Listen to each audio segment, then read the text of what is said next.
Hey guys, now that the first quarter of 2021 is over, it's time to look back and see if I've met the goals that I set for my TPT store. So in today's video, we're going to go over how much money I made the first 3 months of 2021, check how I'm doing with my goals, and talk about what's coming up in the next 3 months.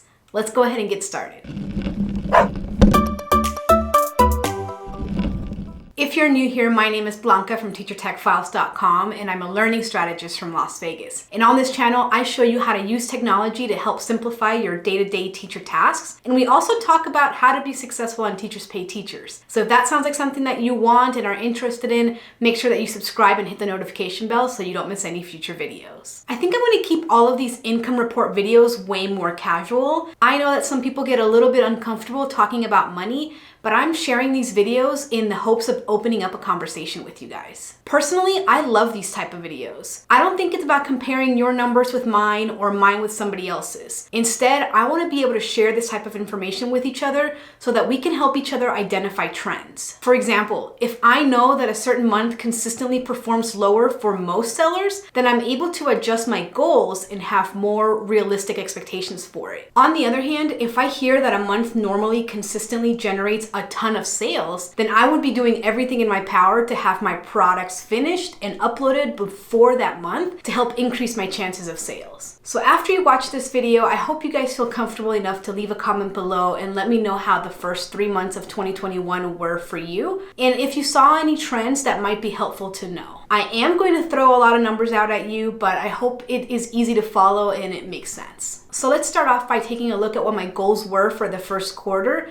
and then we'll see how I did. I used this Google Sheet form that I created to keep track of all aspects of my store, including my goals and income. If you watched my goals tracking video, then you know that I like to set 2 levels for each goal. The first is the normal yearly goal, and the second is my stretch goal. The stretch goal is just a bonus, but my main focus is hitting that normal goal. So as you can see, my goal is to hit $7,000 for the year, and the stretch goal is $10,000. In order to get to the $7,000, I know that I need to make at least $583 a month, and in order to hit the stretch goal, I would need to hit $833 for the month. But in my tracker, the way I set up my goal is to list how much money I should have made from January to that specific month. So for example, since January is the first month of the year, I should have only made $583 to hit my goal. But by February, I should have made twice that much, and by March, I should have made 3 times that much, and so on and so on. I'll explain why that's important to know later. So let's get started with January. In January, I made $579.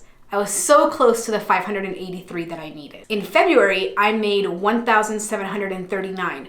This is by far my highest month, and it pretty much came from one really lucky sale. I was sitting on my couch one day when I heard the cha-ching on my phone. I looked at it and it said my $50 bundle had sold for over $1,100. I figured it was a mistake, so I quickly grabbed my computer and logged in to check it, and it turns out that somebody had actually bought 30 multiple licenses of my bundle. I was in shock because we all know that the sad truth of TPT is that most people don't buy multiple licenses, even when your resource is being shared among their team. And that's a conversation that could be its own video, but I am curious what you guys think about people sharing your files and multiple licenses. Let me know in the comments. Anyway, by the end of February, I was supposed to have made $1,166 to be on track. But because of that one big sale, I was at $2,318 for the sale, so I checked both of those off of my list. In March, I made $569.12, and in order to hit my yearly income goals, I needed to have at least $1,749 in sales, or $2,499 for the stretch goal by the end of March. And thanks to that one big sale, I was able to hit both of those. So even though I missed the monthly goals for January and February, overall in the first 3 months, the total I made was $2,887, which was more than my stretch goal, so I went back into the form and checked them off my list. Looking ahead, I can see that it's going to be a little difficult to hit my goals for the next few months, and that's for a couple of reasons. First of all, I left the money goals all the same for the months of June and July, when it is probably more realistic to expect almost no sales during those months because teachers are on summer break. The last thing most of us want to do is think about prepping curriculum and purchasing products over the summer. So I'm thinking I won't be making the $583 worth of sales during those months. Also, I've noticed my sales starting to dip a little bit. It's super weird because the products that were selling like hotcakes before are not selling at all. And instead, I'm getting sales from products that have been sitting in my store for months. I'm not really sure what's causing this shift, but I'm gonna keep an eye out and see if I can figure anything out. Is anybody else out there noticing the same thing with their sales? I'd really love to know. Maybe you can help me make sense of that. Anyway, I do have other goals on my list that are not monetary and that I hope will increase my sales if I am able to achieve them. For example, I have a YouTube subscriber goal, Instagram followers goal, and amount of products goal. The goal for number of products is the easiest one to meet because that is the only goal that I have complete control over.